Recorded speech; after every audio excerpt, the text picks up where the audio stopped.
Namna huo basi ndio mwisho wa taarifa ya habari ya kutwa nzima ya leo kutoka hapa Channel 10 Plus. Mtazamaji, kumbuka kwamba umekuwa nami Salma Shabani katika habari za kitaifa na kimataifa, lakini vile pia habari za biashara na uchumi, na katika michezo umekuwa naye Esther Mtebe. Hatuna la ziada, tunakutakia usiku mwema. Endelea kutazama vipindi vinavyoendelea kutoka hivi sasa hapa Channel 10 Plus.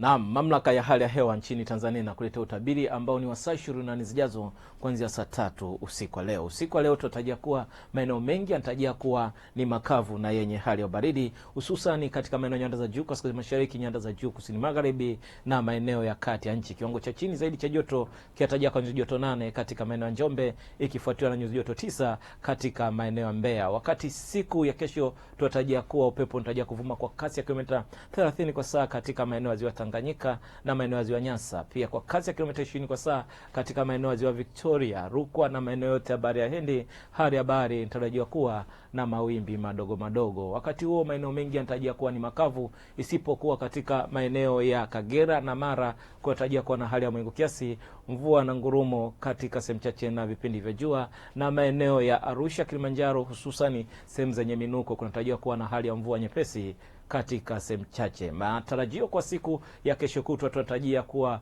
maeneo mengi yanatarajiwa kuendelea kuwa na hali ya ubaridi. Kutoka mamlaka ya hali ya hewa nchini Tanzania, jina langu ninaitwa Tunza Sanane. Asante na usiku mwema.